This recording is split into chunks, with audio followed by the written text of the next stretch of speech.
पहाड़ी के ऊपर स्थित पुरानी हवेली हमेशा रहस्य और अतीत की कानाफूसी में डूबी रहती थी। किसी ने भी इसमें प्रवेश करने की हिम्मत नहीं की, क्योंकि ऐसा कहा जाता था कि यह शापित था, जो बहुत समय पहले वहां रहने वाले लोगों की बेचैन आत्माओं द्वारा प्रेतबाधित था। चेतावनियों के बावजूद जिज्ञासा मुझ पर हावी हो गई। एक उदास शाम मैंने खुद को हवेली के भव्य प्रवेश द्वार के सामने खड़ा पाया। जैसे ही मैं चरमराते दरवाजों से गुजरा, मेरी रीढ़ में एक ठंडक सी दौड़ गई। हवा एक अस्थिर शांति के साथ बोझिल थी।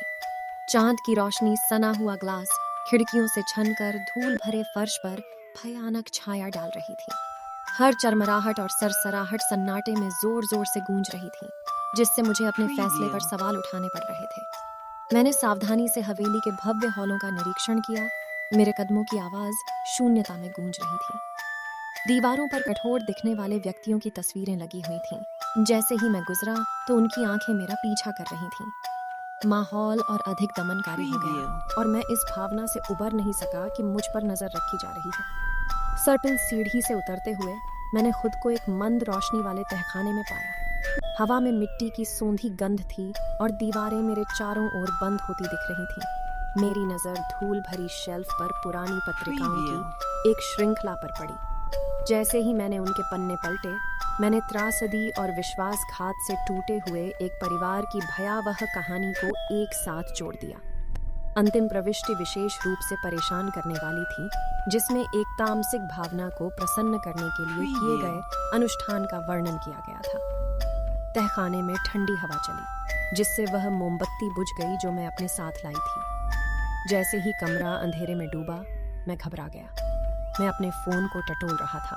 उसकी कमजोर चमक का उपयोग करते हुए मुझे वापस मुख्य मंजिल पर ले गया। लेकिन हवेली बदल चुकी थी।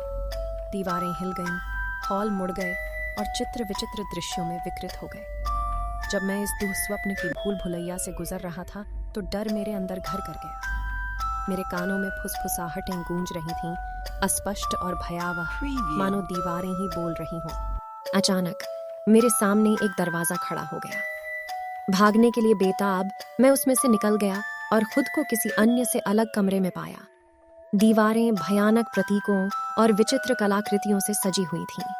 कमरे के केंद्र में एक अलंकृत दर्पण खड़ा था, जिसकी सतह अंधेरे के अलावा कुछ भी प्रतिबिंबित नहीं कर रही थी। मैं सावधानी से दर्पण के पास गया। मेरा दिल तेजी से धड़कने लगा। जैसे ही मैंने उसमें घूर कर देखा, अंधेरा और गहरा होता गया और मेरे प्रतिबिंब को निगलता गया। और फिर दर्पण के भीतर कुछ हलचल हुई, एक आकृति छाया से अस्पष्ट। मैं हाँफने लगा और लड़खड़ाते हुए वापस लौटा तो पाया कि जिस दरवाजे से मैं अंदर आया था वह गायब था।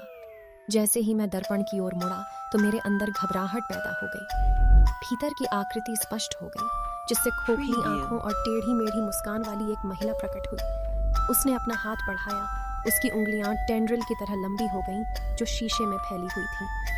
मैं चिल्लाया और शीशे पर हाथ मारा, लेकिन यह व्यर्थ था।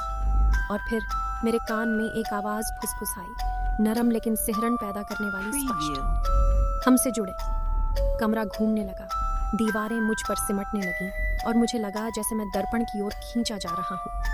अपनी चेतना के अंतिम क्षणों में मैंने हवेली के वास्तविक स्वरूप को समझा। खोई हुई आत्माओं के लिए एक जेल, एक ऐसी जगह जहाँ जीवित और मृत लोग मिलते थे। जब मैं उठा तो मैं हवेली के बाहर खड़ा था। भोर की पहली किरण क्षितिज से टकरा रही थी। हवेली गायब हो गई थी, केवल एक खाली पहाड़ी रह गई थी। उस रात की याद अभी भी मुझे सताती है, याद दिलाती है कि कुछ रहस्यों को अनसुलझा छोड़ देना ही बेहतर है, कुछ दरवाजों को खुला ही छोड़ देना बेहतर है।